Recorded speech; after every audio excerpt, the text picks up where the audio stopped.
Janessa's point of view. We wish you a Merry Christmas, we wish you a Merry Christmas, we wish you a Merry Christmas and a Happy New Year. Hindi pa Pasko, Ineng! Natigilan ako sa aking pagkanta nang bigla akong sinigawan ng isang matandang may-ari ng bahay na kinakarolingan ko. Nakapamewang siya at inis na inis ang mukha. Umalis ka na nga rito! Amoy na amoy kong putok mo mula rito! At napatalon ako sa gulat ng padabog niyang isinara ang pinto. Inamoy-amoy kong kilikilo ko't hindi naman mabaho. Ayaw mo lang magbigay eh. Nakangiwi kong sabi saka umalis na sa lugar. Ate Nessa, gutom na po ako. Kailan po tayo kakain? Natigilan ako sa paglalakad na biglang magtanong ang aking kapatid na si Nico. Nakatingala siya sa akin at halata sa itsura ang gutom. Naibaba ko ang tingin ko sa lata na may laman lamang na 5 pesos. Mamaya, ani ko sabay haplos sa kanyang buhok. 5 pesos pa lang ang kita natin sa pangangaroling eh. Galingan pa natin sa pagkanta para makakain na tayo. Ate Nessa, hindi pa naman po kasi Pasko. Ani Nico sabay hawak sa kanyang tiyan. Gutom na talaga ako. Kumirot ang puso ko't pinigilan kong sariling maiyak sa sinabi ni Nico. Tinuro kong isang malaking bahay at ngumiti kay Nico. Subukan natin mangaroling dyan, Nico. Pagkatapos, bibili tayo ng pandesal. Ayos ba? Sambit ko't napangiwi nang makaramdam na rin ng paghapdi sa aking tiyan. O sige po. Ngumiti ako sa kanya saka dumiretso na sa malaking gate ng isang bahay.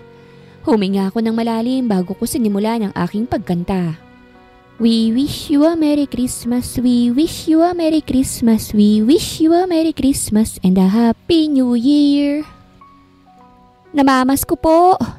Ani ko saka pinalis ang pawis gamit ang aking kamay matapos kong kumanta. Tao po. Bumukas ang pinto ng gate at nabuhayan ako nang makita ko ang isang babae. Ngunit nawala rin nang makita ko ang galit niyang mukha. Umalis nga kayo! Napatili ako at agad na niyakap ang aking kapatid nang tinapunan kami ng maligamgam na tubig mula sa balde. Kaya't nabasa ang buong katawan namin. Mga pulubi kayo! Wari pa kayo na mamamas ko? May balak lang kayong nakawan ng bahay ko eh. Che, alis! Ate! Takot na sambit ni Nico at yumakap sa akin. Umalis na po tayo. Hindi nyo naman ho kami kailangang buhusan. Aalis naman kami kung ayaw niyong magbigay. Matapang kong sabi kahit nanginginig na sa ginaw. Wala akong pakialam sa opinyon mo, pulube. Umalis nga kayo. Mga salot kayo. At napatalon kami pareho ng aking kapatid nang padabog niyang isinarado ang pinto ng gate. Ako nga pala si Janessa Castillo. Isa akong pulube at ang tanging kasama ko lamang sa buhay ay ang aking 9 anyos na kapatid na lalaki na si Nico. Simula nang mawala ang mga magulang namin sa mundong ito naging pulubi na kami. 4 na taon pa si Nico noon nang mawala sila at walang kumupkup sa amin na mga kamag-anak dahil ayaw sa amin. Kinuha kami pareho ni Nico ng DSWD ngunit tumakas kami nang hindi na namin matiis. Kaya ngayon na sa ilalim ng tulay kami nakatira at ang tanging hanap buhay upang makakain ay ang manglimos at mangaroling. 18 anyos na ako. At ang tanging alam ko lang ay ang magbasa, magsulat at magbilang. Hanggang first year high school lang kasing natapos ko bago ko tuluyang naging ganito. Ate, huwag ka mag-alala. Kapag malaki na ako, gagawa ko ng paraan para hindi na tayo buhusan ng tubig ng mga ginang. Ani Nico habang kumakain ng pandesal na pinaghatian naming dalawa. Kailangan po nating sumali sa voice lessons para po bibigay sila kapag nangaroling na tayo. Ang pangit kasi ng boses mo, ate. Para kang kambing na iniipit. Nanlumo ako sa real talk na natanggap ko mula sa aking kapatid. Hindi ko magawang magalit sa kanyang sinabi dahil totoo naman. Talagang pangit ang boses ko at trying hard lang talaga upang makakain. Tsk, kumain ka na nga lang, Nico. Pasalamat ka pa nga sa boses ko dahil may 5 piso tayo. Nakabili pa tayo ng pandesal. Huminga ako ng malalim at saka napatingin sa mga taong nasa park.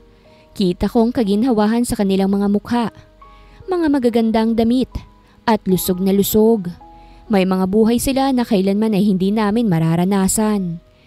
Matapos namin kumain ng pandesal sa park, ay nagpatuloy kami sa aming pangangaroling. Masakit na ang paa ko dahil wala akong tsinelas. At ilang kilometro nang nalakad namin para lang kantahan ang mga bahay ng mga madadamot sa katulad naming pulube. Ate! Itinuro ni Nico ang isang bahay. Mangaroling tayo dyan. Napabuga ko ng hangin. O sige, pero huli ng bahay na yan ha, dahil uuwi na tayo. Ngunit hindi pa man kami nakakarating sa tapat ng gate, agad kaming napatago sa may halaman nang may huminto na isang van at itinapon ng isang lalaking duguan sa tapat ng gate. Grabe! Ang daming pera ng ex mong bulag, Bella! Narinig kong sambit ng isang lalaki matapos itulak ang lalaki sa kalsada. Pamilyar ang kanyang boses. Makakabili na tayo ng engagement ring nating dalawa. Hindi mo namang kailangang bugbugin si Paul Dash. Boses ng babae. Papaano kapag nakakita na yan? Baka makulong pa tayo. Hindi mo alam ang kayang gawin ni Paul Dash once maibalik na ang mga mata niya. Tss, hindi tayo makukulong, Bella. Dahil bulag siya. At kung makakita man siya, akitin mo ulit. Marupok yan sa'yo. Binigyan ka nga ng isang condo unit eh. Makasama ka lang sa isang gabi. Grabeng bulag. Bulag na bulag din sa pag-ibig. Tara na nga. Sinarado ng pinto ng van at saka pinaharurot itong palayo. Agad kaming umalis mula sa pagkakatagot lumapit sa lalaki. Namilog ang mga mata namin ni Nico nang makita na nakatape ang bibig ng lalaki at maraming pasa sa katawan. Agad kong inalis ang tape sa bibig ng lalaki. Kaya't hingal na hingal ito. Ayos ka lang ba, sir? Tanong ko. Help me. Nanghihinang wika ng lalaki kaya't agad akong nagtungo sa may gate at saka malakas na kinatok ito. Tulong! Tulong po! May sugatan po sa labas eh! Tulong po! Paulit-ulit kong sigaw. Ate, hindi pa po ba siya patay? Wala na po siyang malay. Ani Nico na mas lalong nagpataranta sa akin. Tulong po! Tulong! Ano ba yan? Bumukas ang pintuan ng gate. Ang ingay-ingay, gabing-gabi na. Tulong po! Sambit ko't itinuro ang lalaking nakahiga sa sahig. May lalaki po kasing sugatan eh. Namilog ang mata ng matandang babae at napatakip sa kanyang bibig. Diyos mio, Santissima! Ani ng matanda't agad lumapit sa lalaki. Sir Paul! Sir Paul! Diyos mio, ano nangyayari? Tulong! Nagsilabasan ng iba pang mga tao mula sa loob ng bahay at lahat sila ay nag-aalala sa lalaki. Agad nila itong binuhat at saka ipinasok sa loob. Kami naman ay natakot nang masama na ang tingin nila sa amin. Ate! Yumakap si Nico sa akin. Tumaas ang kilay na matanda sa akin. Dalhin niyo sa loob ang mga iyan. Malamig na wika ng matanda't napasinghap ako nang hinila kami ni Nico ng isang lalaki papasok sa loob ng gate. Paul's point of view. Nakatulala lamang ako habang ginagamot ng family doctor namin. Nandito ako ngayon sa kwarto ko. Nakaupo at malalim ang iniisip. Marami ang sugat sa kanyang katawan. Mabuti na lang at hindi masyadong napuruhan ang mga mata. Wika ng doktor. Ano ba kasing nangyari, iho? Narinig kong tanong ni Lola, ang senyora sa bahay na ito. Hindi ba't sinabi ko sa iyo na huwag kang lumabas? Wala ka pang nakikita eh. Kumuyom ang kamao ko. Huwag kang mag-alala, Senyora Alita. Nandito ang 2 pulubing nakakita. Wika ni Manang Charo. Abay, nasan na mga iyon? Dalhin mo nga rito at paaminin sa kanilang mga kasalanan. Galit na sambit ni Lola na nagpabalik sa akin sa realidad. Lola, hindi ko alam kung nasan si Lola pero lumingon ako sa side kung saan ko siya narinig. Wala pong kasalanan ng babae. Iho? Bella and his new boyfriend did this to me. Malamig na wika ako't kumuyom lalo ang kamao ko. Bella invited me na mag-date. I agreed dahil mahal ko ang babaeng yun. Pero binugbog ako ng bago niyang lalaki at kinuha ang cards ko at ang cash na nasa akin. Oh my gosh! React ni Lola. Kailangan natin silang ipakulong agad. Oh my gosh, iho, ang kapal talaga ng mukha ng Bella na yon. Matapos kong maging mabait sa kanya, ganito lang isusukli niya. Dahil lang sa bulag ako, She left me with another man. Kumirot ang puso ko habang sinasabi yon. I proposed to her kahit na hindi ako makakita dahil mahal na mahal ko siya. And I promised her na gagawin ko ang lahat para lang makakitang muli ako. Pero alam mo ba kung anong ginawa niya? She laughed at me, telling me na imposibleng makakita ako ulit. She told me that no woman would marry a blind man. Who would dare reject a de la Serna? Galit na tanong ni Lola. Huwag kang mag-alala. I contacted someone from the States. May match na sa mga mata mo. Huwag kang mawawalan ng pag-asa, ha? And no one would marry a blind man? Ipakita mo sa babaeng yun na meron pa rin magpapakasal sa'yo. We will hire a woman for you nang masampal sa katotohanan ng babaeng gumawa sa'yo nito, apo. Janessa's point of view. Akala ko paparusahan kami ng mga tao na makapasok kami sa loob ng malaking gate. Ngunit pagpasok namin sa malaking bahay, nagulat na lamang ako nang idiretso kami sa hapagkainan at pinakain. Kaya ngayon, kain kami ng kain ni Nico dahil alam ko na ngayong gabi lang ito at magugutom na naman kami sa mga susunod na araw. Hinay-hinay lang, iha. Marami pang pagkain. Wika ng isang ginang habang nilalagyan ako ng juice sa baso na agad ko namang ininom. Kawawa naman kayong mga pulube.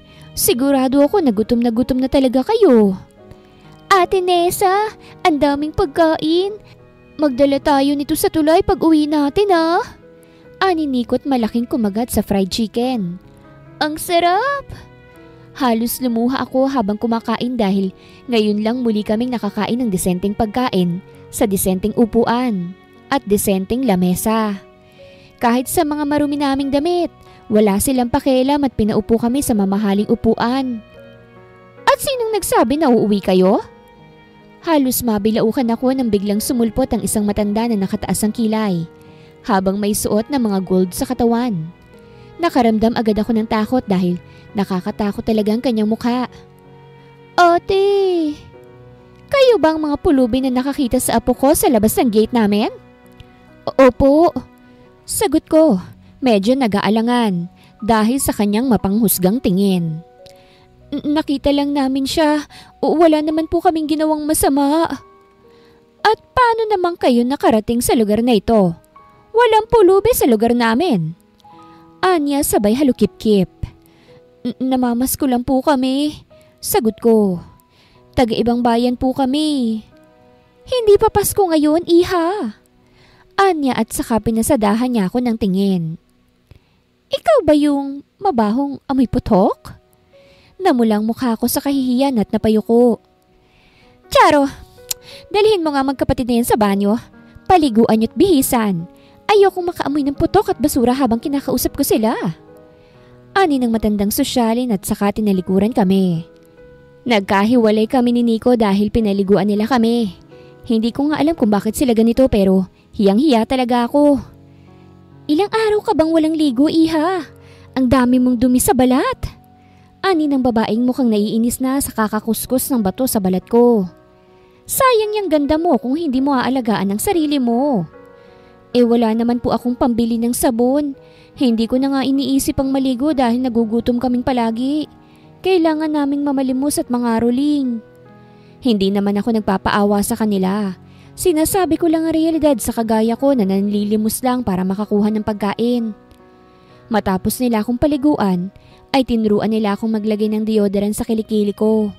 Deodorant daw ang tawag sa pampabango sa kilikili At para hindi mahimatay ang katabi sa baho, binihisan din nila ako ng bagong damit at sinuklay. Kay ganda mong dalaga! Pumalakpak ang isang babae saka ngumiti sa akin. Mabuti na lang at hindi ka pinagsasamantalahan sa kalsada. Kay gandang dalaga o manang Charo? Bigla akong may naalala sa kanyang sinabi. Ngunit agad ko itong winala. Napatingin sa akin ang ginang na naka-eyeglass. Siya pala si Manang Charo. O sige na, ihatid nyo na yan sa sala at naghihintay ang senyora doon. Inihatid ako ng mga kasambahay sa sala kung saan naroroon ang kanilang tinatawag na senyora. Kausap ang kapatid ko na si Nico na bihis na bihis. Kita ko ang ngiti sa labi ni Nico habang kausap ang matanda ngunit nang dumating ako, bumaling sa akin ang atensyon ng matanda. 18 anyos ka na, iha? Agad niyang tanong sa akin kahit hindi pa ako nakakaupo. Opo, sagot ko't umupo sa malambot na upuan. Bakit po? Gusto niyo ba nang magkaroon ng sariling bahay? Yung may sala, kwarto, kusina, bathroom, restroom, at dining room. Nagtaka ako sa tanong niya pero tumango ako. Opo. Sino ba naman hindi gustong magkaroon ng sariling bahay? Pangarap ko po yan, ma'am. Ani ko. Nagulat ako nang biglang umisi ang matanda sa akin at lumapit siya. Gusto mo bang makapag-aral ang kapatid mo? Makakain kayo ng mga masasarap na pagkain. Bigla akong nakaramdam ng duda dahil sa kanyang nakakaakit na mga tanong. Ano po bang kailangan niyo sa akin? Tanong ko sa kanya. Kung paaaminin niyo ako sa nangyari sa apo niyo, wala ho talaga kaming kasalanan. I know. Tumabi siya sa akin saka hinawakan ng kamay ko. I will give you a house and lot at saka pagkain kapalit ng pagpapakasal mo sa apo ko. Umawang ang labi ko. Ho? I want you to marry my blind grandson, iha. Bibigyan ko kayo ng bahay at sariling pagkain. Namilog ang mga mata ko. Talaga po? Ngumisi siya. Yes, iha. Paaaralin ko rin ang kapatid mo at ikaw rin mismo. Kailangan mo lang pakasalan ng apo ko. Napatingin ako sa kapatid ko na malaki na ngiti sa labi dahil may hawak siyang laruan na noon ay pangarap niya lamang. Pakasalan mo ang apo ko at hindi ka na magiging pulube habang buhay. Tinanggap ko ang offer ng matandang sosyalin dahil ayoko na ring bumalik sa tulay na yun. Siyempre, sino ba namang aayaw hindi ba? Sa ganung offer, kakagatang kagaya ko na walang masisilungan at makakain. 18 na ako, pwede na akong ikasal. Hindi naman siguro siya masamang pakasalan dahil bulag naman siya. Hindi niya makikita kung sino't ano ko. Ikinasal nga ako kay Sir Paul, ang bilyonaryo at businessman na bulag. Gaya ng ipinangako ng matanda, binigyan niya kami ng house and lot at supply ng mga pagkain. Masayang-masayang kapatid ko dahil makakahiga na kami sa malambot na kama. Makakaupo na rin sa disenteng upuan at makakaligo na sa magandang paliguan. Bukod ron, makakapag-aral na rin ang aking kapatid. Wala naman akong problema kay Sir Paul. Hindi ko pa nga lang siya nakakausap ng matino dahil hindi naman siya umiimik. Simula ng pribado kaming ikinasal. Siguro dahil mahal niya pa rin ang babaeng minahal niya na, nagangalang si Bella. At wala naman akong magagawa kung hindi ang intindihin yon. 2 buwan ang nakalipas simula nang ikasal ako kay Paul. At 2 buwan na rin simula nang magbago ang buhay namin ni Nico. Sobrang grateful ko palagi kay Senyora Alita. Dahil sa pagiging mabait niya sa amin ng aking kapatid. Binago niya ang buhay namin at guminhawa na. Ngayon ay nandito ako sa aking kwarto sa bahay ni Senyora. Kararating ko lang galing sa bahay na siyang ibinigay ni Senyora Alita sa aming dalawa ni Nico. Hinubad ko ang aking damit dahil sa pawis. Kahit may aircon naman, malagkit pa rin talaga sa pakiramdam dahil tumakbo lang ako patungo rito. Hinubad ko na rin ang aking pantalon at saka akmang tutungo na sana sa aking cabinet nang may biglang kumalabog na isang bagay na nagpagulat sa akin. At paglingon ko, napatili ako at otomatik na napatakip sa aking sarili nang makita ko si Sir Paul sa labas ng aking banyo. Sir! Inalis ko ang aking pagkakayakap sa aking sarili nang ma-realize ko na hindi nga pala nakakakita si Sir. Bakit ka ho nandito? Did I scared you? Tanong niya at akmang pupulutin ang nahulog niya na tungkod. Ngunit agad akong lumapit para maunahan siya. Nakabrat panty lang ako pero mabuti na lang at wala siyang makita. Kaya't hindi niya ako makita sa ganung itsura. Hindi naman po. Ibinigay ko sa kanyang tungkod niya. Ano po bang ginagawa niyo dito, sir? I am here dahil dito na ako matutulog simula ngayon. Umawang ang labi ko. Ho? And don't you call me sir. You're my wife, not my maid. Medyo masungit niyang pagkakasabi, kaya't mas lalo akong kinabahan. Anong suot mo ngayon? Nakasuot ka na ba ng pantulog? Napalunok ako lalo sa tanong niya. Oo. Pagsisinungaling ko't iginiya na siya sa kama. Sa kama ka muna, sir ha. May gagawin lang ako. Ngunit hindi ko pa man siya maihatid sa kama, ay biglang bumukas ang pinto at iniluwal noon si Manang Charo, at Senyora Alita. Oh my gosh! Napatakip sa kanyang bibig si Senyora Alita nang makita kami. Mag-charger na ba kayo? Namilog ang mga mata ko. Po? Hindi po, Senyora. Mali po kayo nang iniisip. Naku, huwag ka nang mag-explain, darling. Dahil normal lang naman yan sa mag-asawa. Pumasok siya sa loob. Sigurado naman ako na magaling sa kamang apo ko, kahit hindi pa siya nakakakita. Maganda yan ang makabuo naman. What are you talking about, Lola?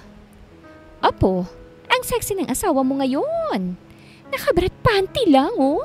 Hindi ko akalain na ganito ka-sexy ang 18 anyos. Umawang ang labi ni Sir Paul. At ako naman, mas lalong nahiya. Akala ko ba nakapantulog ka lang? Tanong ni Sir Paul sa akin.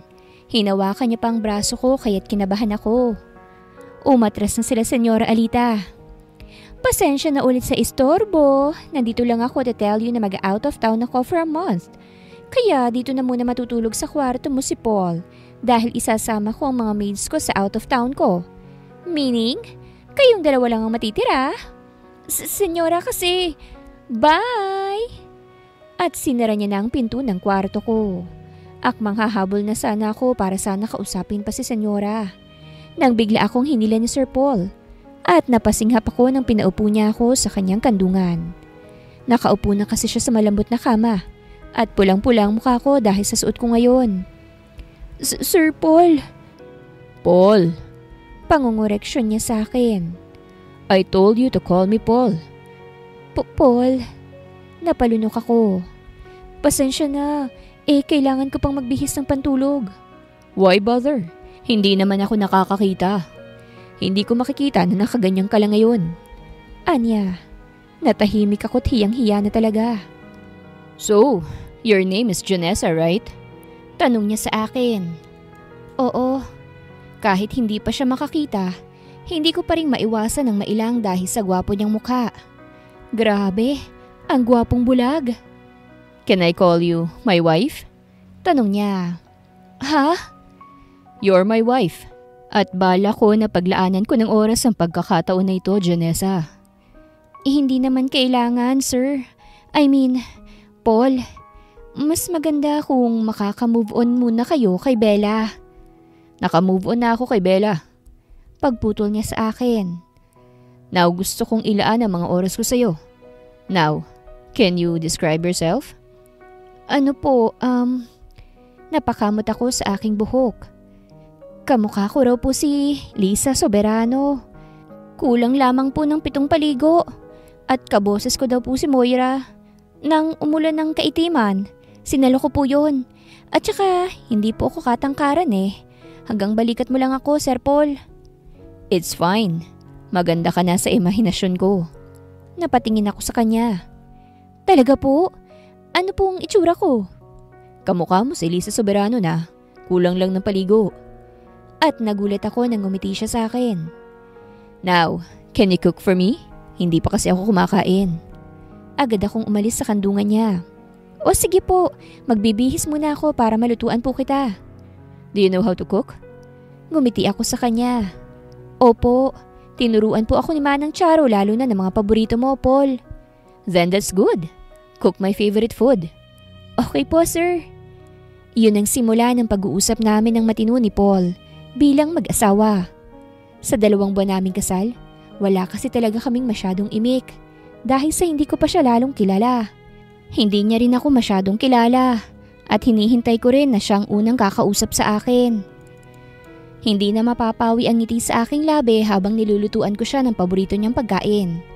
Ito ang first time na malulutuan ko siya at gusto ko na gawin to para sa kanya. At dahil kami lang natira sa bahay dahil umalis sila senyora, kasama ang mga kasambahay nagsimula na naming makilalang isa't isa at nagkaroon ng koneksyon. Hindi ko alam pero ito ang unang pagkakataon na nakaramdam ako ng kakaiba sa aking puso. May gusto ba ako sa asawa ko?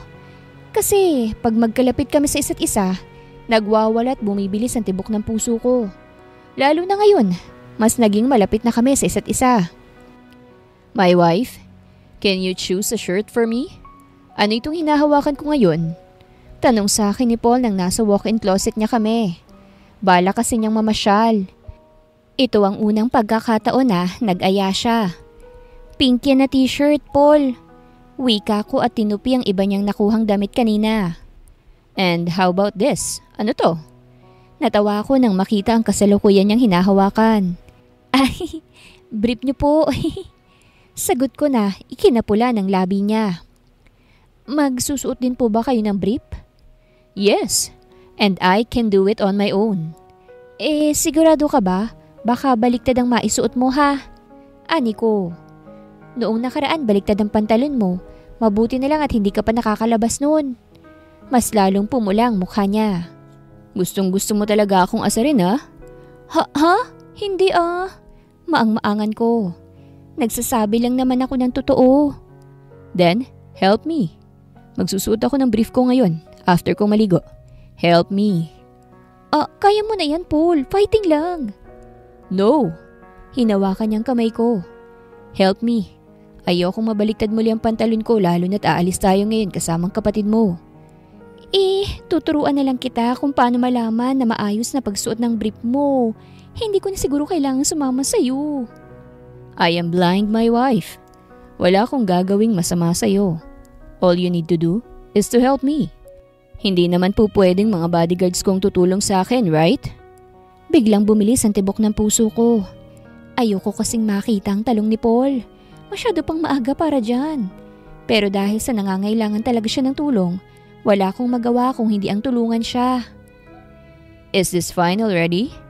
Natawa ko nang maisuot na ni Paul ang kanyang brief at nagpusing pa siya na parang si Superman. Ang weird din niya minsan. Opo, hindi po baliktad pero natawa po ako sa posing niyo. Ani ko saka ibinigay naman sa kanyang pantalon niya. Eto naman po. You have a wonderful laugh, my wife. Natural na natural. Salamat, Paul, pero huwag naman sanang palaging compliment sa akin. Baka tuluyan na akong mahulog sa inyo. Natigilan siya sa sinabi ko at saka ako rin. Maya-maya nang ma-realize ko ay napatakip ako sa aking bibig. At agad ibinigay sa kanya ang pantalon. Suotin mo na yan, Paul. Lalabas lang ako saglit ha. At agad akong lumabas sa walk-in closet niya. At napasa po sa aking dibdib na mabilis ang pagtibok ng aking puso. Bakit ko ba kasi nasabi yun? Nadulas pa talagang aking bibig. Napailing na lamang ako at naghanda na rin para sa aming paglabas. Magandang araw mga viewers! Ang kwentong ito ay hatid ng Love Series TV. Salamat sa pakikinig!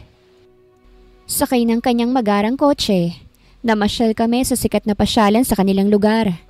May driver at bodyguard si Paul kaya't imposibleng mangyayari na naman ang nangyari sa kanya 2 months ago. At isa pa, first time kong gumala sa ganitong lugar. Parang kailan lang tinitingnan lang namin ni Nico ang mga gumagala sa magagarang lugar. Habang kami, namamalimos. Tapos ngayon ay nakakaapak na kami. Kuya Paul, sobrang salamat po dahil sinama niyo kami sa gala ah. Ang ganda po ng lugar. Ani Nico habang malaki ang ngiti sa labi. Nandito kami ngayon sa isang bench. Umiinom ng milk tea habang tinatanaw ang mga taong sumasakay sa mga rides. Gaya na lamang ng roller coaster sa Ferris wheel. Talaga? Masayang tanong ni Paul. Nakapunta na ako rito kaya kahit hindi ko makita, masaya ako na nakabalik muli. Napangiti naman ako. Huwag kang mag-alala, Paul. Makakakita ka rin. Makikita mo ulit ang ganitong lugar. Kapag naibalik na ang paningin ko, ikaw ang gusto kong makita. Namilog ang mata ko sa kanyang sinabit bumilis ang pagpintig ng puso ko. Nang kinapa niya ang kamay ko at saka ito hinawakan. Pwede ba yun? Tanong niya. Naku, baka naman madisappoint ka lang kapag nakita ko. Hindi ko naman kamukha si Lisa Soberano eh. I don't care. Ikaw ang gusto ko makita kapag nakakita na akong muli. Seryosong wika niya. I want to see you, Nessa. I don't care kung anong itsurang makikita ko. I just want to see you. Ngumuso ako upang pigilan ng sariling umiti. Pero bigla namang umepal ang kapatid ko kaya't sinamaan ko siya ng tingin. Kuya Paul, kinikilig ang ate ko. Pulang-pula na po yung pangit niyang muka. Abat! Nagulat kami pareho ni Nico nang biglang matawa si Paul. Gusto niyo bang magkaraoke? I want to hear your singing voice, Jonessa. Ani Paul sa akin. I want to hear you sing. Humagikhik si Nico sa gilid kaya't sinamaan ko siya lalo ng tingin. Nako kuya, huwag ka na magbalak. Ang pangit kaya ng boses ni ate ko. Para siyang kambing na naipit. Hindi kaya. Depensa ko sa sarili ko at saka napatayo. O sige Paul, kakantahan kita. Huwag mong dinggin ang sinabi ng kapatid ko dahil number 1 basher ko yan. Tara na Paul. Hinawakan ko ang kanyang kamay. Pupunta na tayo sa karaoke na sinasabi mo. Pinagsalikop niya ang kamay namin saka tumango siya. Alright, let's go. Paul's point of view. Nagtungo kami sa karaoke sa loob ng mall kung saan may sarili kaming kwarto para makapag-karaoke. Wala akong nakikita pero dahil nakapunta na ako rito bago pa man ako mawala ng paningin, kaya't alam ko. I told my bodyguards to wait outside para kami lang tatlong nandito sa loob including Nico. Nakaupo lang ako habang nakahawak sa kanyang kamay. Hindi ko maiwasang mapangiti dahil ramdam na ramdam ko ang kaba niya. Sa katunayan, hindi na mawala sa isip kong sinabi niya na mahuhulog siya sa akin. I am blind at ang magustuhan ay napaka-imposible para sa akin. Iniwan nga ako ni Bella para sa ibang lalaki dahil bulag ako. Ang babae pa nga ba na ito na siyang binayaran lamang ng aking lola upang maikasal sa akin. Pero sa kabila ng negatibong iniisip ko, mas nangingibabaw naman ang positibo. Sa pagkadulas ng kanyang sinabi kanina, nabuhayan ako ng loob na may babae pa rin talagang magkakagusto sa akin.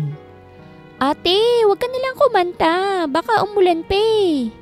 Narinig kong sabi ng kanyang nakababatang kapatid na si Nico. Huwag kang nangingialam, Nico. Narinig kong sabi ni Jonessa. Paano ba ito? Why? Ano, hindi ko alam kung paano gamitin yung remote. Give me the remote, my wife. Ibinigay niya naman sa akin ng remote. Ano bang numero ang kakantahin mo? Tanong ko. Sinabi niya naman sa akin ang numero saka pinindot ko ang remote. Wow! Ang galing mo naman Kuya Paul! Hindi ka po nakakakita ngunit alam niyo kung paano pindutin ang remote. Samantalang ang ate ko, may mga mata nang at lahat-lahat hindi pa rin marunong. Side comment ni Nico at kahit hindi ko makita, alam ko na umuusok na ang tenga ng asawa ko sa komento ng kanyang kapatid. Pagkarinig ko sa sounds ng kanta ng kanyang pinili, alam ko na. Hindi pa Pasko pero pagkanta pa lang na pagkanta ng aking asawa. Parang ayoko na lang magpasko't diretso agad sa New Year dahil sa aking narinig. We wish you a Merry Christmas. We wish you a Merry Christmas. We wish you a Merry Christmas. At bumirit pa talaga siya kaya't napalunok ako. And a Happy New Year. Matapos niyang kumantay, tinanong niya pa ako. Maganda bang boses ko, Paul? Sabi ko naman sa iyo huwag kang makikinig sa mga bashers kong kapatid. Anya, hindi ko alam kung anong sasabihin ko. Baka pati si Moira mainsulto kapag nalaman niyang inihahambing siya sa boses ng aking asawa. Pero wala akong magawa. Hindi naman pwedeng magsasabi ako ng totoo at baka mag-away pa kami. Magsasalita na sana ang kanyang kapatid ngunit inunahan ko na. Magandang boses mo. Sambit ko. Talaga? Tumango ako. Yehey! Thank you, Paul. Kaya crush na crush kita eh. Pangit na mga ugali ng mga pinangangarulingan ko noon. Hindi siguro nagbigay dahil hiyang-hiya sila sa boses ko. Sa dami ng kanyang sinabi, isa lang ang pumasok sa isip ko. At iyon ay ang crush na crush niya ako. Ngunit hindi ko na yan tinanong sa kanya dahil sapat nang narinig ko sa nadulas niyang bibig. Kapag itatanong ko baka ide-deny niya pa sa akin at madismaya pa ako. At dahil sinabi ko na maganda ang boses niya, kanta lang siya ng kanta na halos mahilo na ako dahil tama ang kanyang kapatid. Ang boses niya ay parang inipit na kambing. Mabuti na lang at soundproof ang kwarto na ito. Walang ibang magdurusa sa boses ng aking asawa. Kung hindi ako lang at ang kanyang kapatid. Umuwi na kami pagkatapos at hawak ko ang kamay ni Jonessa. Nasanay na yata ako na hawakan ng kanyang kamay at parang ayaw ko nang bitawan. Ito yung feeling na hindi ko pa kailanman naramdaman nung kami pa ni Bella. Kaya naman ang magpaalam si Jonessa na pakakainin niya muna ng hapunan ng kanyang kapatid, ay nagtungo ako sa kwarto ko at sinagot na ang tawag ni Lola. Lola! Happy birthday, apo ko! Bati ni Lola sa akin. Kamusta ka na dyan? Anong ginawa mo sa birthday mo, ha? Napabuga ako ng hangin. Ipinasyal ko lang ho ang asawa ko at ang kanyang kapatid. Wow! Ang ganda namang pa-birthday mo. Ngayon lang yata yan nangyari, apo, ha? Humagikhik si Lola sa kabilang linya. May ibinigay ba si Jonessa sa iyo? Hindi niya ho alam na birthday ko. Wika ko. Oh, that's bad. Dapat alam niya na birthday mo para ang maging regalo niya sa iyo ay ang magkaroon ng baby. Lola, pasensya na apo ha kung napilitan kang maikasal sa kanya. Ani Lola. Gusto ko lang talaga na hindi ka maging malungkot. Hanggang ngayon tinutugis pa rin ng mga tauhan ko si Bella at ang boyfriend niya. Diyos mio, kung nakita mo lang kung gaano kapangit ang ipinalit niya sa iyo. May mga mata nga, ngunit tambay naman. Lola, hindi ka naman nagtatampo sa akin, right? Pasensya na apo. Ikaw na lang ang meron ako lalo na't maaga kang iniwan ng mama at papa mo. Nauna pa sa akin sa langit. May mga lakad. Huwag ka mag-alala. Kapag naibalik na ang paningin mo, iaalis ko na si Jonessa sa buhay mo. Thank you, Lola. Wika ko't napangiti. Thank you for introducing her to me. Kahit bulag ako, nagkaroon pa rin ako ng pag-asa. Someone likes me kahit bulag ako. May pera ka kasi. No, she's not like that, Lola. She's kind and I like her. Oh! Kinikilig ang lola mo, apo. Napangiwi ako sa sinabi niya. Lola, humalakhak naman siya. O siya sige, I will extend my out of town, apo. Mas kilalanin mo pa siya, ha? She's a pulubi, apo. Pero wala namang problema kung saan siya nanggaling. Basta ba't napapasaya ka lang niya at hindi ka sasaktan. Kahit next year ka na bumalik, Lola. Biro ko pa. No, of course not. Not gonna happen. Pag uwi ko, papa-operahan na kita. You will see the world again. Makakapagtrabaho ka na ulit and most of all, you will see your lovely wife. Maganda ba talaga siya, Lola? Oo. Agad na sagot ni Lola. Sobrang ganda, apo. Hindi nga lang yata niya ramdam ang ganda niya dahil nabuhay na siya bilang isang pulube. Matapos ang aming tawagan ay napangiti ako. Hindi naman mahirap magustuhan ng babaeng yun. And to think na dati siyang pulube. Alam ko na hindi siya kagaya ni Bella na kailanman ay hindi ako minahal. Kuya! Kuya! Natauhan ako nang marinig ko ang panik na boses ni Nico. Nico! Kuya! Naramdaman ko ang paglapit niya sa akin. May headphone ka po ba? What? May headphone ka ba, kuya? Bilis! Baka marinig mo na naman ang napakagandang boses ng ate ko't masira pang eardrums mo. Ngunit huli na ang lahat dahil bago ko pa man masunod ang sinabi ni Nico, narinig ko na ang boses ni Jonessa. Ngunit imbis na mapangiwi ako ay napalitan ng gulat ang aking nararamdaman. Lalo na nang marinig ko kung anong kanyang kinakanta. Happy birthday to you, happy birthday to you, happy birthday, happy birthday, happy birthday to you. Nang tuluyan na siyang lumapit ay naamoy ko ang usok ng kandila. Matinding gulat ang naramdaman ko dahil hindi ko sinabi na birthday ko ngayon. Ngunit may pagganito pa si Jonessa. Happy birthday, Paul! Wika ni Jonessa. May dala ko ritong chocolate cake na may kandila pa. Ang tanda mo na pala kaysa sa akin eh. 24 ka na. Samantalang 18 pa lang ako. Pero hindi naman nagmamatter yon. Basta, happy birthday! Sana masaya ka sa birthday mo. Make a wish and blow the candle na. Hindi na mapigilan ang ngiti sa aking labi. Hala, ngumiti. Ani Jonessa. Blow the candle! Blow the candle! Can you take a video of me blowing the candle? Tanong ko sa kanya saka ibinigay ko sa kanya ang phone ko. For memories. Ako na lang po, Kuya Paul. Hindi po marunong yan si ate. Ang sama-sama mo talaga sa akin, Nico. Ni Junessa ngunit natawa siya. Ayan, videohan mo kami. Huminga ako ng malalim saka inilahad ko ang kamay ko. Hold my hand at igiya mo ko sa kandila so I can wish. Nang tinanggap ni Junessa ang aking kamay, ay hinawakan ko ang kanyang kamay ng mahigpit saka pumikit ako. Ang wish ko lang naman ay ang makakita kong muli at makita ko na ang mukha ng babaeng nagpapasaya sa akin ngayon. Huminga ako ng malalim saka hinipan ko na ang kandila. Yehey! Ani Junessa at narinig ko ang kanilang pagpalakpak. Happy birthday ulit! Come here, Junessa. Lumapit naman siya at ako naman ay kinapa ko ang kanyang mukha at nakagat ko ang ibabang labi ko. Nang mahawakan ko ang kanyang mukha. You have a very soft face, Junessa. Taliwas sa sinabi mo na kulang ng 7 paligo. Seryosong sabi ko. Can I kiss you? Ha? Hala, tatalikod po ako. Narinig kong wika ni Nico na siyang ikinatawa ko. Close your eyes, Nico. I'll kiss your ate. At hinapit ko ang kanyang bewang kasabay ng paghalik ko sa kanyang labi.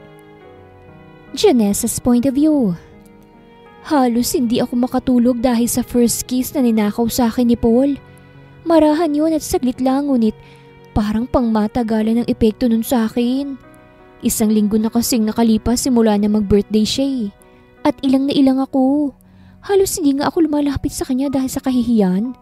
Bakit niya nga ba ako hinalikan? May gusto ba siya sa akin? O sadyang ganun lang siya? Wala naman siguro siyang mali siya dahil mag-asawa kami. Pero para sa akin kasi, may mali siya yun lalo na't mas lalo lamang lumalalim ang nararamdaman ko para sa kanya. Nandito ako ngayon sa kwarto. Wala kasi si Paul dahil nasa kwarto niya siya kaya't masosolo ko ang kwarto ngayon. Ngunit hindi pa man ako nakakahiga sa kama. Narinig ko na ang pagbukas ng pinto at agad na pagsara. Napasinghap ako nang makita ko ang topless na si Paul. I know you're there. Agad na wika niya bago pa man ako makapagsalita. You are avoiding me, my wife. I am unhappy about it. Napalunok ako. Hindi naman kita iniiwasan ah. Wika ko't mahinang natawa. May ginagawa lang ako. What are you doing then? Tanong niya't humakbang papalapit sa akin. Alam ko na hindi ako nakakakita. Kaya't ang dali lang sa'yo na iwasan ako. But I have ears and feelings. Alam ko na iniiwasan mo ko. Hindi ako nakapagsalita at hinayaan ko siyang makalapit siya sa akin. Nandito ka, right? You're in front of me right now. Oo, sagot ko. Nasa harapan mo ko ngayon, Paul. Then, let's sit down. Pag-usapan natin ang pag-iiwas mo. Hindi nga ako umiiwas. Iniiwasan mo ba ako dahil hinalikan kita? Pagputol niya sa akin. Yun ba ang rason? Oo. Sagot ko nang mawala ng magawa. Pasensya na, Paul. Hindi kasi mawala sa isip kong ginawa mo sa akin eh. Alam ko naman wala lang ang halik na yun sa'yo. Pero sa akin kasi, big deal yun. Lalo na't may namumuong kakaiba dito sa puso ko. Hold my hands. Utos niya. Tiningnan ko ang kanyang kamay sa kaunti-unti itong hinawakan. Nang mahawakan ko na ito ay napasinghap ako. At napatili nang bigla niya akong hinila patungo sa kama. At inihiga niya ako roon. Paghiga niya sa akin ay nagulat ako nang dinaganan niya ako. Paul! Bigla akong kinabahan. Hindi mo ba alam na binaliw mo ako nung iniwasan mo ko? Tanong niya. Matapos mo akong isurprise sa birthday ko, iiwasan mo na lang ako. Sorry na, Paul, pero hindi mo naman ako kailangang daganan. Napasinghap ako nang mas lalo niyang inilapit ang kanyang sarili sa akin. Gusto mo bang malaman kung bakit kita hinalikan? Seryoso niyang tanong sa akin. Hindi naman ako nakapagsalita. You want to know, my wife? Oo, gusto ko ring malaman. Gusto kong malaman kung bakit mo ako hinalikan para makatulog na ako ng maayos, Paul. I am in love with you. Diretso niyang sambit sa akin. At hindi pa sapat ang halik na yun para patunayan ko sa iyong nararamdaman ko, Jonessa. I am in love with you, my wife. Uminit ang buong mukha ko sa sinabi niya. Mas lalo mo lang akong hindi pinapatulog ng maayos, Paul eh. Ngumisi siya at umalis sa pagkakadagan. Humiga siya sa tabi ko at saka bumuntong hininga. Are you in love with me too? Answer me, nang makatulog na rin ako ng maayos. Napatingin ako sa kanya at nakita ko ang pagkakangiti niya. Oo, in love din ako sa iyo, Paul. Napalingon sa akin si Paul saka kinapa niya ang mukha ko hanggang sa labi ko. Hinaplos niya ito. Napatingin ako sa kanyang mga mata. Ang ganda siguro kung makakakita na siya. Ang ganda kasi ng mga mata niya eh. Paul? Bakit ka ba nabulag? Tanong ko sa kanya. Pasensya ka na sa tanong ko hindi mo naman kailangang sagutin. Nabulag ako dahil sa aksidente. Paninimula niya. 6 na buwan na rin ang nakalipas. Magkasama kami ni Bella sa isang kotse para sana sa isang date. Habang nagmamaneho ako sa daan, bigla na lamang may tumawid na isang babae. At upang maiwasan siyang mabangga, lumiko ako at bumangga ang kotse ko sa isang kahoy at napuruhan ng mga mata ko. Kumirot ang puso ko sa nalaman. Pero my lola will find ways to get my eyes back. I am a businessman, Jonessa.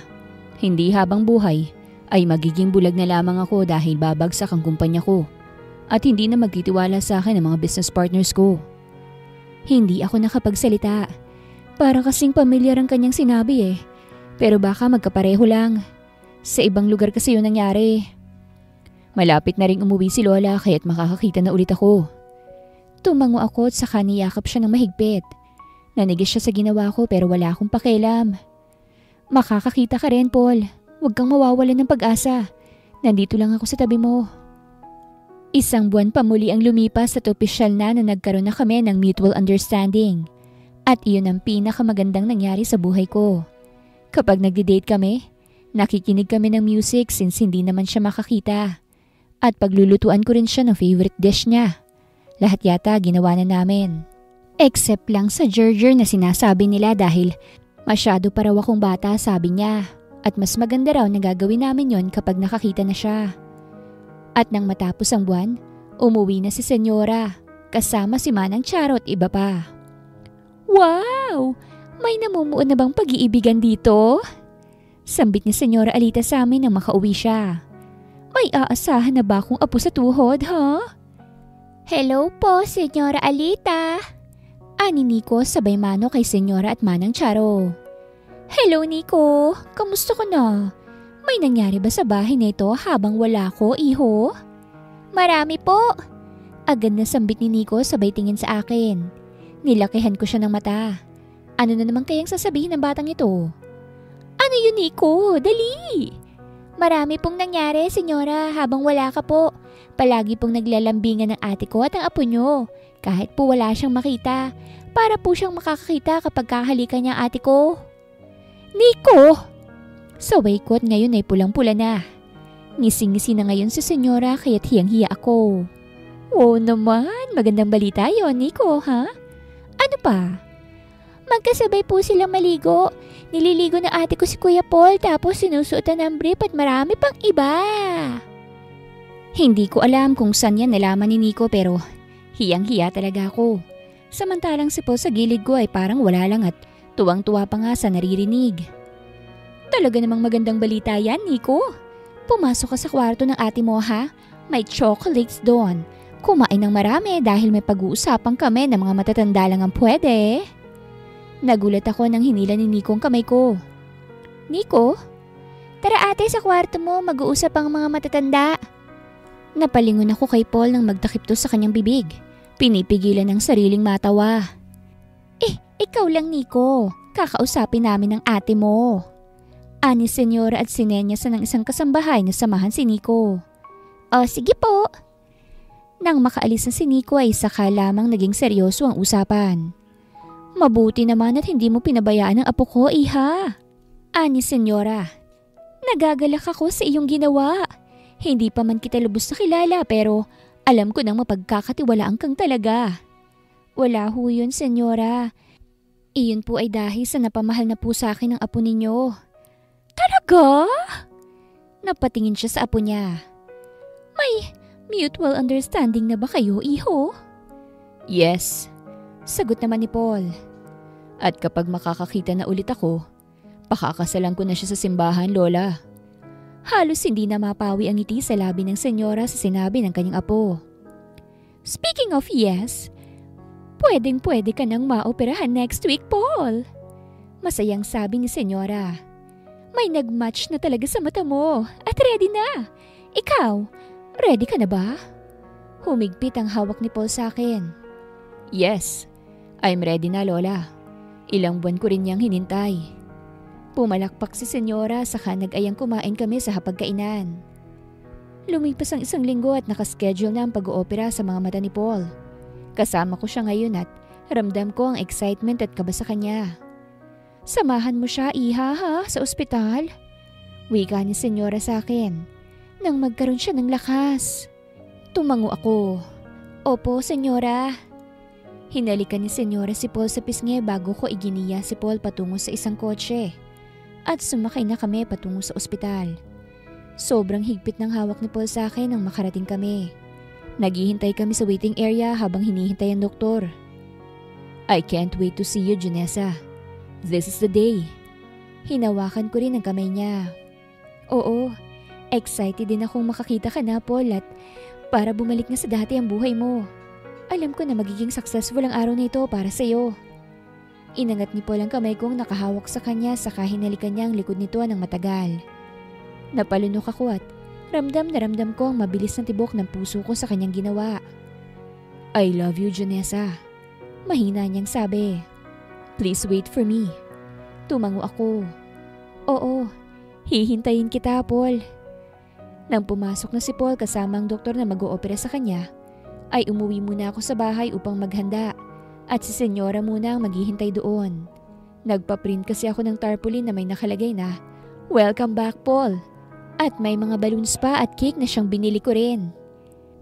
Excited na excited ka nang makakita si Serrano. Anima ng Charo sa akin habang tinutulungan niya ako sa paglalagay ng pagkain sa lamesa. Opo, Manang Charo. Ani ko sa kanya. Makikita na muli ang mundo. At ikaw rin. Wika niya. Makikita ka na ni Sir Paul. Sigurado ko na mas lalo siyang mai-inlove sa'yo. Kinagat ko ang ibabang labi ko upang pigilan ko ang sariling ngumiti. Aabutin yata ng ilang oras ang operasyon. Hindi ko alam. Wala naman kasi akong alam sa mga ganoong bagay. Gusto ko siyang sorpresahin at naging conscious din ako sa sarili ko. Dahil alam ko na pagkatapos ng araw na ito, o hindi pa man matatapos, makakakita ng muli si Paul. Kaya naman ang ibinalita ni Manang Charo sa akin ang successful na operation ni Paul, agad na akong nagtungo sa ospital. Sobrang bilis ng pagtakbo ko dahil sa halong excitement at kabang nararamdaman. Sa wakas, makakakita na si Paul. Makakakita na siya. Sa wakas! Ngunit pagpasok ko sa kwarto ni Paul, iba ang nadatnan ko. Natigilan ako nang makita kong isang babae na halos magmakaawa na kay Paul, habang si Paul naman ay nakabusangot ang mukha. Wala si senyora. Mukhang sila lang dalawa. At nang mag-angat ng tingin si Paul, nakita ko ang pag-awang ng labi niya. Paul, mahinang bulalas ko. Nagulat ako nang itinuro ako ng babae. Siya, Paul! Siya yung dahilan kung bakit ka nabulag. Umawang ang labi ko sa kanyang akusasyon. Ha? Ani ko. Napatingin si Paul sa babae. What are you talking about? Siya! Siya yung babaeng yun. Ang babaeng ipinakasal sa'yo ng lola mo ay ang siyang dahilan kung bakit ka nabulag. Siya yung tumawid sa daan nang maaksidente tayo. Siya yung babaeng yun. Bella, if you're trying to... I'm not trying to convince you to get back to me. Totoo ang sinasabi ko. That girl is a pulube. Bago tayo maaksidente, tumawid siya na para bang hinahabol. Siya yung dahilan kung bakit ka nabulag. Inalala ko ang kanyang inaakusa sa akin. Oo, naalala ko na hinahabol ako at tumawid ako sa daan, pero wala akong matandaan na akong dahilan ng isang aksidente. Hindi ko alam kung anong sinasabi mo. Ani ko sa babae at napatingin kay Paul na ngayon ay kunot na kunot ang noo. Paul! Hindi ko natapos ang aking sasabihin nang bigla akong sinampal ng babae. Kaya't napaupo ako sa sahig. Alalahanin mo ang ginawa mo. It was a rainy day. Gabi na yon. You ruined everything. Kung hindi ka sana tumawid, hindi sana mabubulag si Paul. It's all your fault. Sa sampal niya palang sa akin ay parang may bigla akong naalala. Sampal mula sa isang tao na dahilan ng aking pagtatago hanggang ngayon. Sampal mula sa isang tao na muntik na akong gahasain. Isang taong tumulo ang luha sa aking mga mata nang maalala ko ang gabi na yon. Maulan yun at kumukulog. Gutom na ako at akala ko bibigyan niya ako ng pagkain kasi akala ko mabuti siyang tao. Pero muntik niya na akong gahasain. Malaki ang kasalanan ko sa lalaking yun dahil tinusok ko ng gunting ang kanyang mga mata. Sa sobrang takot ay tumakbo akong papalayo. Hinabol niya ako kahit nagdurugo na ang kanyang mga mata. Sigaw niya na hahanapin niya ako at hahabulin. Sa takot na baka mahuli niya ako, tumawid ako sa kalsada kahit may paparating na sasakyan. Hindi ko alam na nadisgrasya pala yun. Dahil ang akala ko ay lumiko sa kabilang daan. Hindi ko maalala at ngayon lang ulit nang pinaalala ng babaeng to ang gabing yun. Kung hindi ako tumawid, mahahabol at makukuha ko ni Dash Angelo. Isang lalaki na kasali sa isang gang. Pero hindi ko akalain na ang pagtawid ko pala na yun ay makakapagpabago pala ng buhay ng isang tao. Hindi ko alam. Totoo bang narinig ko? Napatingin ako sa may pintuan at nakita ko si Senyora Alita na ngayon ay namimilog ang kanyang mga mata. Senyora! Ani Bella. At anong ginagawa mo rito? Ang kapal ng mukha mong magpakita matapos ang ginawa mo sa apo ko. Singhal ni Senyora. Magpapaliwanag ako, Senyora. Hindi ko boyfriend ang lalaking yon. Ani Bella at itinuro ako. At totoong narinig mo. Siyang dahilan kung bakit nabulag at nagdusa si Paul. Naibaling ang tingin ni Senyora sa akin. Totoo ba ang sinabi niya, Jonessa? Napatingin ako kay Paul na ngayon ay hindi na maipinta ang mukha. Paul, magsabi ka ng totoo, iha. Totoo ba ang sinasabi niya? Tumulong muli ang luha sa aking mga mata. Hindi ko po alam na may nabulag pala sa pagtawid ko. Patawad. Iyak ko. Tumawid po ako dahil may balak na gumahasa sa akin. Hindi ko alam. Takot po ako sobra. Sorry po. Hayop ka! Napasinghap ako nang sinampal niya ako. Matapos ang ginawa ko sa'yo, ikaw lang pala ang dahilan. Oh my gosh! Nagpapasok ako ng kriminal sa buhay ng apo ko. Sana alam ko agad ng yang mga mata mo na lamang ang ipinalit sa mata ng apo ko.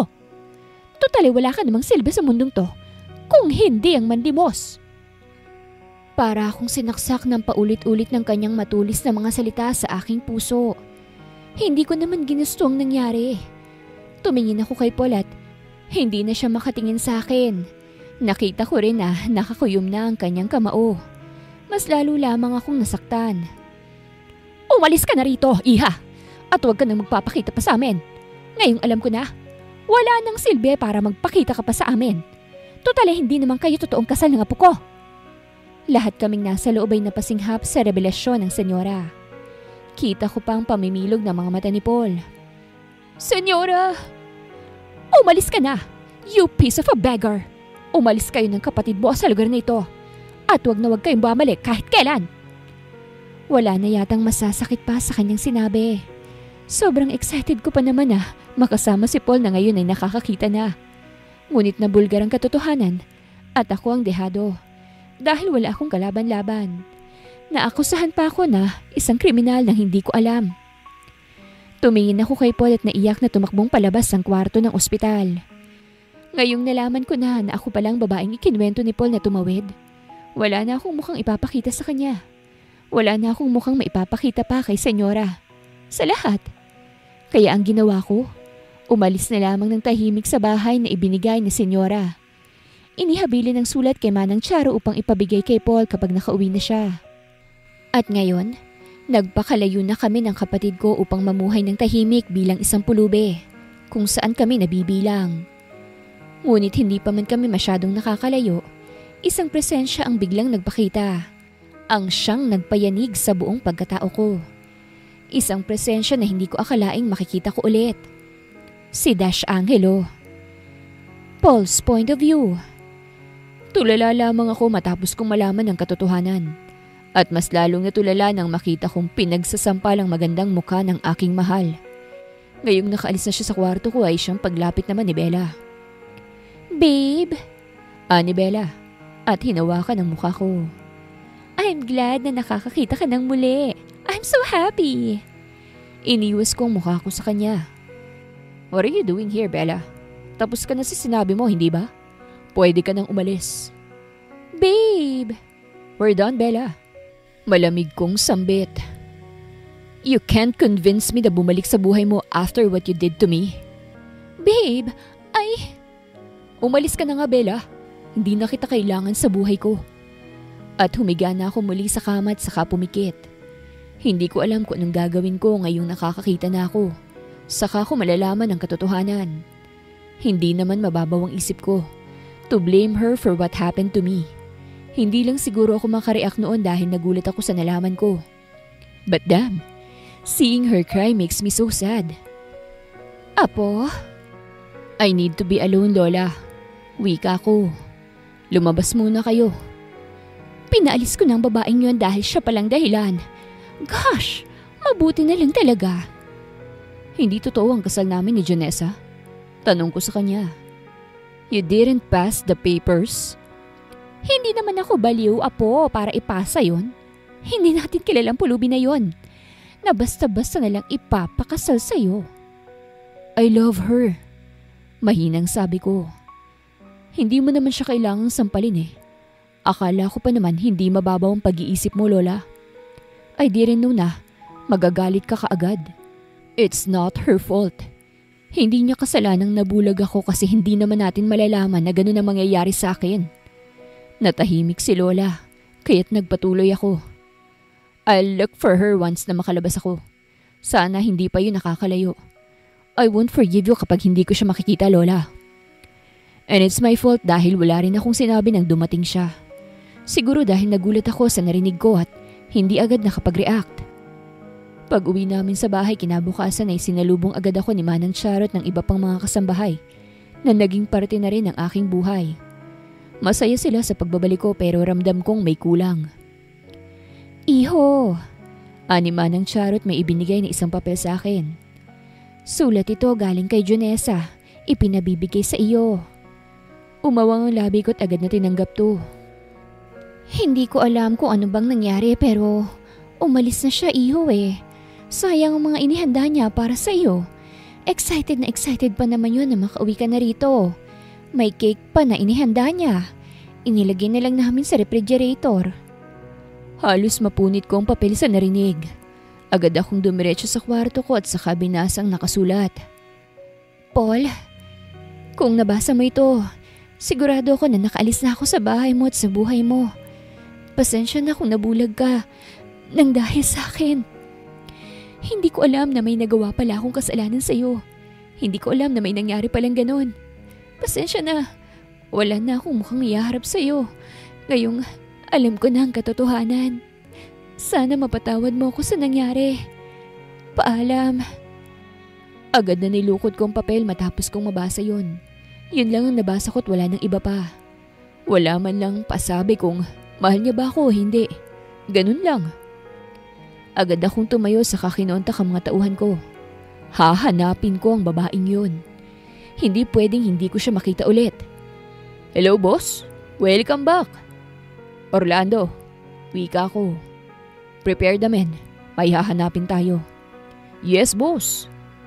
Nang ibinaba ang tawag ay napatingin na lamang ako sa cellphone ko kung saan nakita ko ang mga videos. Kung saan bulag pa ako kasama si Janessa. Janessa's point of view. Sampalang ibinunggad sa akin ni Dash Angelo nang madakip niya ako. Nakashade siya ngayon at may sigarilyong nakaipit sa kanyang daliri. Siya si Dash Angelo, ang lalaking muntik nang gumahasa sa akin At hindi rin ako makapaniwala na nobyo siya ni Bella na siyang ex ni Paul. Sila bang nagpatapon kay Paul sa tapat ng gate na yon? Salamat, Bella. Nahanap ko na rin ang babaeng dahilan kung bakit nasira ang isang mata ko. At sinakal niya ako sa liig. Huwag niyong saktan ang ate ko! Sigaw ni Nico at akmang lalapit sa amin, ngunit sinampal siya ni Bella sa pisngi. Kaya't napahiga ito sa sahig at nawala ng malay. Namilog ang mata ko sa ginawa niya. Gawin mo nang gusto mong gawin sa babaeng yan. Malamig na wika ni Bella. Siyang dahilan kung bakit ayaw na akong balikan ni Paul. Baka naman binilog niya ang utak para hindi na makabalik sa akin. Talaga namang kailiit lang ng mundo, no?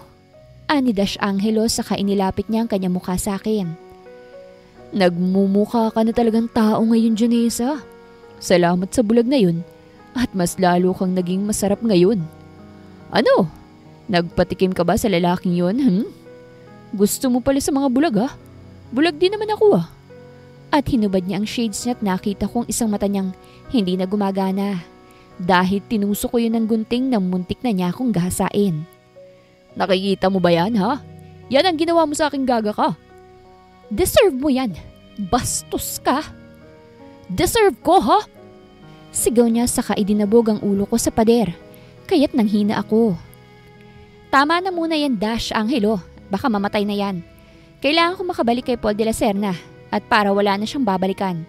Buntisin mo ang babaeng yan, ha? Painumin mo ng droga kung maaari.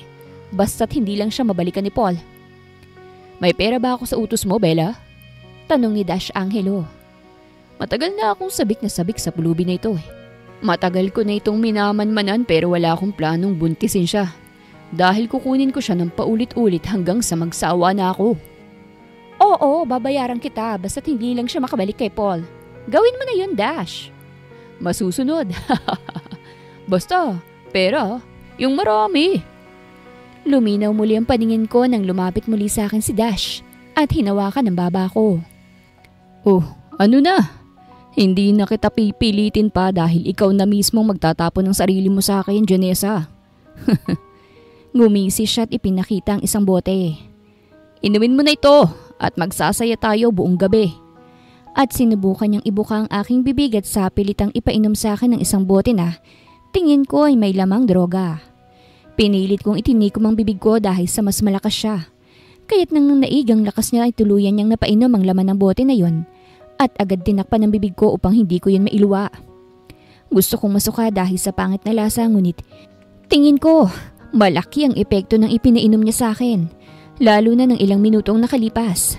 Bigla akong nag-init. Ano? Ngumisi siya at binuhat ako. Init na ba, Janessa, ha? Ang init. Sabi ko't mas lalo akong pinagpawisan. Sinubukan ko ring hubarin ang damit ko sa sobrang init pero hindi ko magawa dahil pinigilan niya ako.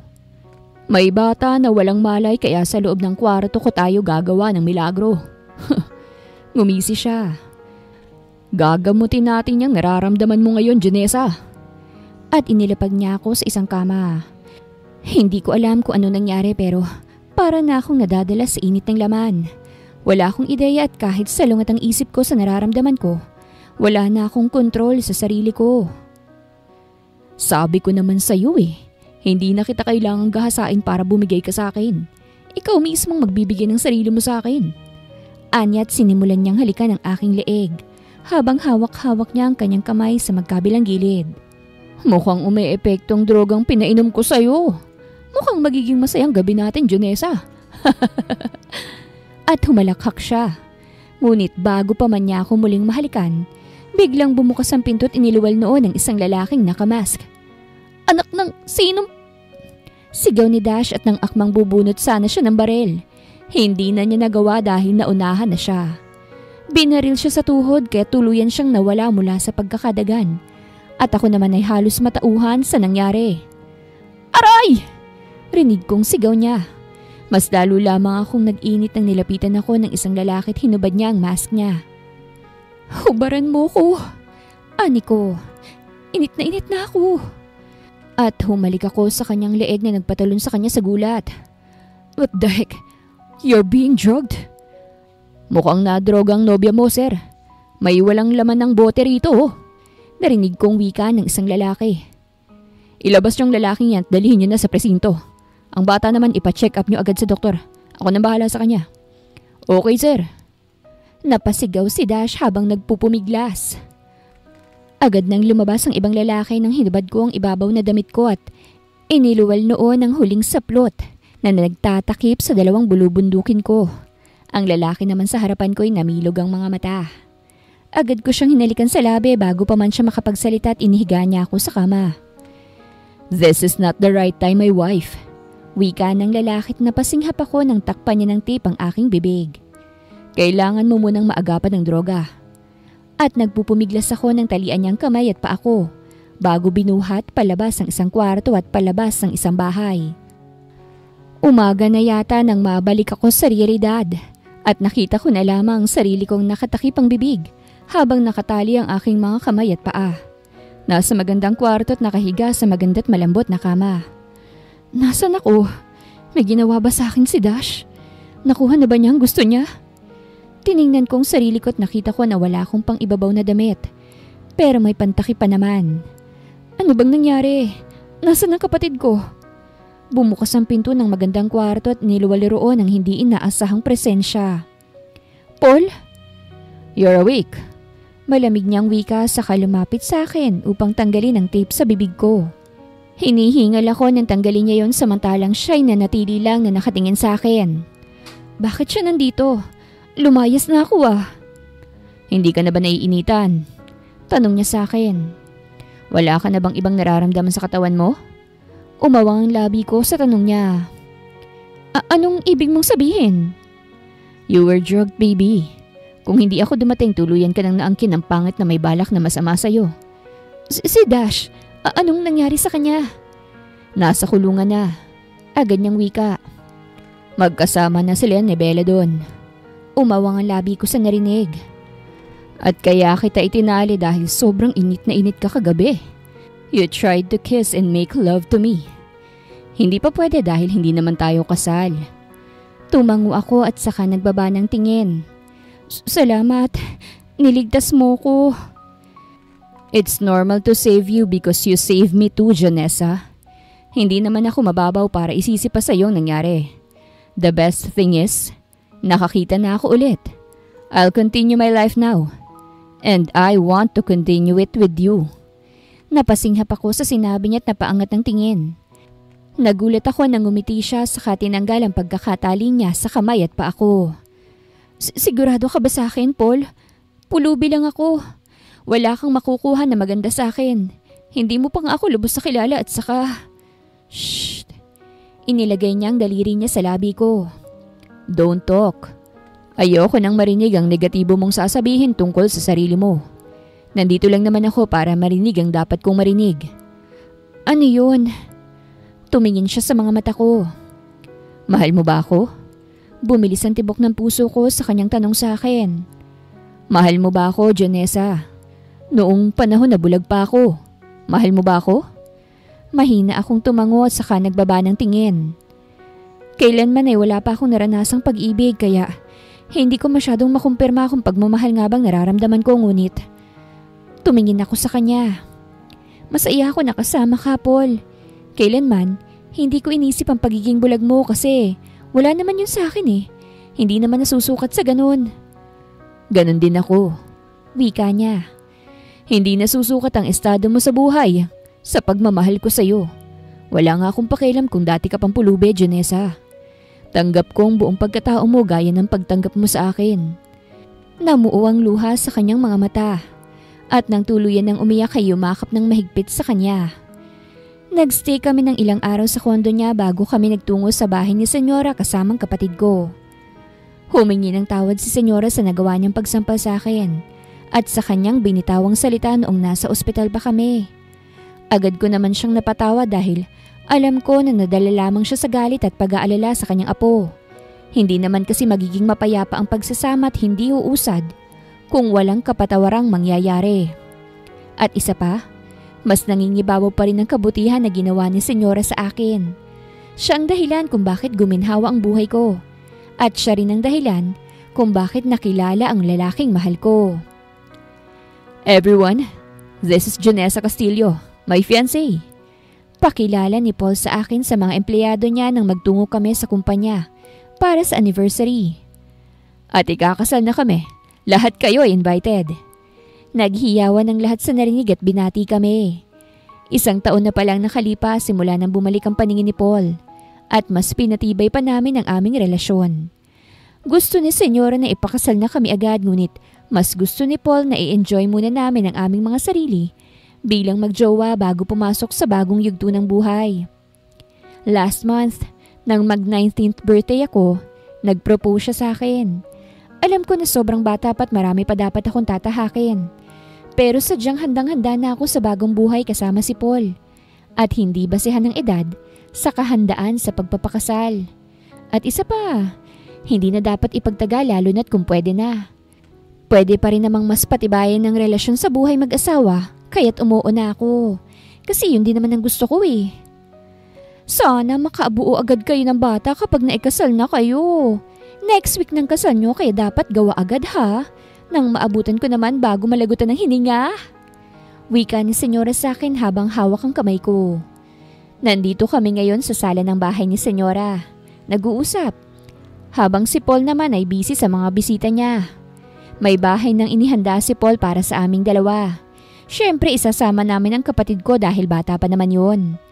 Nandito lang kami sa bahay ni Senyora para sa salo-salo. At para na rin mapag-usapan ang kasal na malapit nang mangyari. Senyora naman, malakas ka pa eh. Huwag mo ang sabihin yan. Ani ko, matanda na kaya ako? Anya, kapag nawala na ako sa mundong ito wala nang ibang kapamilya yang si Paul. Kaya nga gusto ko siyang ipakasal agad sa'yo nang magkaroon na siya ng sarili niyang pamilya. Senyora naman, huwag ka naman pong magbiro ng ganyan. Ani ko sabay nguso. Ay, pasensya na. Lumuha siya ngunit agad niya ring pinunasan. Masaya lang ako para sa apo ko kasi nakapagtagpo na niya ang babaeng alam ko na hindi siya iiwan. Kapag ikakasal na kayo magiging payapa na ako. Hindi ko na kailangang mag-alala para sa kanya dahil alam ko na magiging masaya na siya sa piling mo at sa magiging mga anak ninyo. Kaya iha, galingan mong gumiling ha. Huwag kang tutulad sa akin at sa mama ni Paul na masyadong mahina. Isa lang ang naging anak, kaya walang ibang karamayan sa buhay. Tumango ako. Opo, Senyora.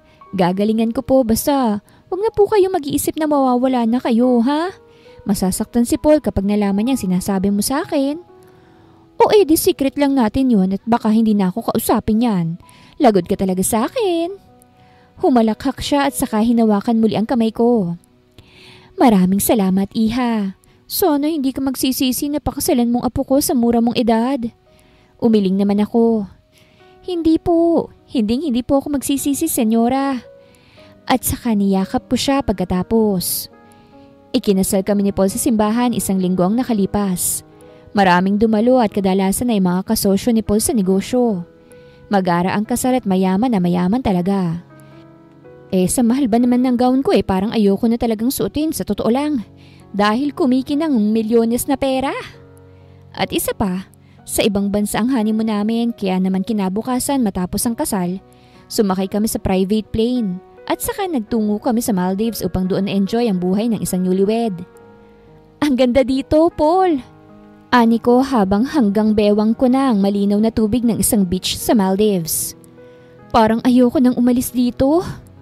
Yumakap siya mula sa likuran at saka hinalikan niya ang pisngi ko. Gusto mo ba na dito na tayo titira? Tanong niya sa akin. Pwede naman. Ngumuso ako. Hindi naman. Mas maganda pa rin naman ang Pilipinas. Nandun kaya ang pamilya mo, ang kapatid ko. Pinaharap niya ako sa kanya kaya't napahawak ko sa kanyang balikat. Nagkatinginan kami. Pumikit ka nga. Wika niya. Ha? Bakit? Basta, pumikit ka lang. Pumikit naman ako. O ayan, nakapikit na. Ano na naman bang pakulo mo ngayon, Mr. De La Serna? May nakikita ka ba? Anong klaseng tanong yan? Siyempre wala, nakapikit ako eh. Niyakap niya ako saka bumulong sa tenga ko. Ganyan ang mundo ko kung hindi ka dumating sa buhay ko, Mrs. De La Serna. Anya, itim na itim, bulag na bulag. Ang corny mo. Mahina akong tinampal ang kanyang dibdib. Pero masarap naman. Umiyak ka nga kagabi. Namulang buong mukha ko. Papaanong hindi ako iiyak sa ginawa mo? Hindi ko naman sinasadya. Humalakhak siya sa tenga ko. Round 3 tayo mamayang gabi Lumayo ako sa kanya kaya't natawa siya. I-enjoy na lang natin ang Maldives, asawa ko. Anikot saka naligo na. Saka na yung round-round na yan. Makakapaghintay naman yan Sa ginawa mo kagabi, imposibleng walang nabuuron kaya tama na muna. Pahingahin mo naman ako. Maganda ngang naging honeymoon namin. Marami kaming pinuntahan bukod sa Maldives. Siyempre nagtungo rin kami sa iba pang bansa. At kada bansa, may nangyayaring kababalaghan kaya't pag-uwi namin sa Pilipinas inanunsyo agad ng family doctor ang pagdadalang tao ko. Congratulations! Maligayang wika ng senyora. Success ang pagdarasal ko! Mukhang effective yata ang pagpunta mo sa simbahan, senyora. Wika naman ni Manang Charo. Buntis na si Janessa. Naku, ang sipag talaga ng apo ko. Ani senyora at saka yumakap sa akin. Magiging daddy na talaga ako? Tanong niya saka yumakap sa akin. Magiging mommy ka na rin. Oo, masaya ka ba? Tanong ko sa kanya. Oo naman, at hindi lang pwedeng isang gagawin natin Dapat isang dosena ng maraming makikinabang sa yaman ko. Nalaglagan pang ako sa sinabi niya. Ha? Kaya ko ba yun? Kayang-kaya mo yun, iha. Inakbayan ako ni senyora. Nakaya nga ng kaibigan ko na halos 2 dosenang anak Ikaw pa kaya? Kayang-kaya mo yan. Sipag lang ang kailangan. Nanlumo ako't napatingin muli kay Paul na ngayon ay hinalikan na ako sa noo. Joke lang. Kung ilan ang gusto mo, yun lang ang gagawin natin. Anya at saka hinapit ang bewang ko. Tara na, kumain na tayo. Baka gutom na ang baby dyan sa tiyan mo. I love you, Paul. Wala sa sariling wika ko habang papatungo na kami sa hapagkainan. Kung saan may lechong baboy at cake na may nakasulat na congratulations. I love you too, Janessa. Pinaghilan niya pa ako ng upuan. Maupo ka na, kumain na tayo. At nagdiriwang na kami ng para sa isang buhay na papasok sa buhay naming lahat. Wakas!